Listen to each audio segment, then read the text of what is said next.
Hello, class. This is the first video covering Activity 5.4. In this video, we're going to add and subtract rational expressions. If you remember, when you learned how to add fractions, it was important that we had the same denominator, right? We wanted to have the common denominator before we begin to add. So when you look at example 1, you could think of this first rational expression as a fraction, right? And our denominator is x squared minus 9. The second rational expression also has a denominator of x squared minus 9. So we can add these two expressions because we have the same denominator. Okay, so we'll just add across the top. All right, we're going to write x plus 3 on top, and the denominator remains x minus 9. Now, of course, we can factor the x minus 9. So once we factor the x minus 9, the x squared minus 9 becomes x plus 3 times x minus 3. And then we can cross out the x plus 3's, leaving us with just 1 over x minus 3. Let's look at the next example. Here we're given two rational expressions, and we're asked to do subtraction. So again, the denominator is the same, so the t plus 1 will stay where it is. But we can do subtraction across the numerator. Okay, now here's the tricky part. This negative sign is going to be distributed to each of the terms, right? So it's going to become negative 3t squared, negative t, and a positive 5, right? So you really want to make sure we distribute that negative all the way through, okay? So when we distribute the negative and simplify, right, so here's the step after we distribute the negative sign, and then we have to combine like terms, right? So the t squareds, if I put those together, you're going to end up with negative 2t squared. If I take the negative 3t and the negative t and I combine them, that would result in negative 4t. And if I add the 5 and the 2, that would give me the 7. And this will be my final answer. Okay? Now, the next part of your book says, all right, well, what happens if the denominators are not the same?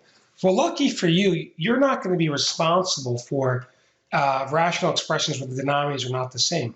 Right? So we could actually ignore all of this, where it says find the LCM of two terms. You're not responsible for this, okay? You're not responsible for everything I'm crossing out. You're not going to be responsible for, right? So these practice problems, this doesn't apply to us, okay? Right? If you look at example 5, you'll notice that the denominators are different. So you're not responsible for anything where the denominators are different. We're only going to work with rational expressions that have like denominators, right? So you look at example 6, the denominators are not the same, so we are not responsible for this. Okay, so let's keep going down to some practice problems. So, all right, so problem number 8, we can do that because the denominators are the same, right? We have x squared minus 4 on each fraction. So how do we clean this up? All right, we're going to do 2x minus 4 on the numerator. The denominator is x squared minus 4. Now, I think we can clean this up a little bit further, right? If I factor out a 2, I'm going to be left with x minus 2 on my numerator, right? We factored out a 2 up here. And then this x squared minus 4, remember, that's the difference of two perfect squares. So we can write x minus 2, x plus 2. And you can see we're almost finished here. The x minus 2's cancel, leaving me with a 2 on the top over x plus 2. That's my final answer. Okay, so number 8 is complete. Let's move on. Let's take a look at number 9. And I'm going to erase all of this work just so we have more room to work for number 9 and the remaining problems. Okay, so number 9 we can do because, again, the denominators are the same, so we can do this. So if I add across the top, my numerator would be x squared plus 2x minus 3. And again, that's all going to be over the x squared minus 9. Okay. Now, the question is, all right, the denominator we know is x minus 3x plus 3. So let's rewrite the denominator as x minus 3, x plus 3. All right, so we've handled the denominator. The numerator, that becomes one of those problems where we say what two numbers when multiplied result in -3, which is the last term, but when added result in 2. So I'm thinking -1 times 3, that would give me -3, and when I add those, that results in 2. So I know that we're going to have x minus 1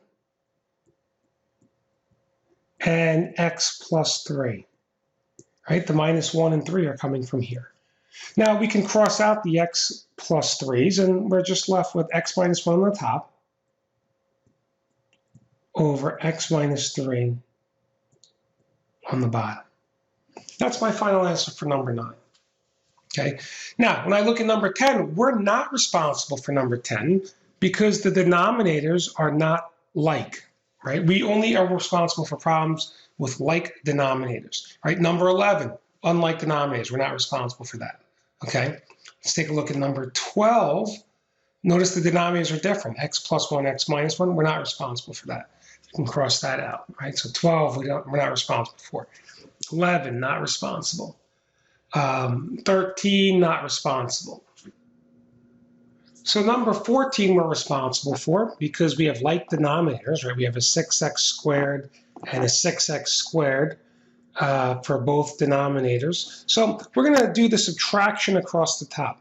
All right, so this becomes x plus 1 minus x minus 1 over 6x squared. The reason why I put this in parentheses is just so you remember to distribute the negative sign, okay?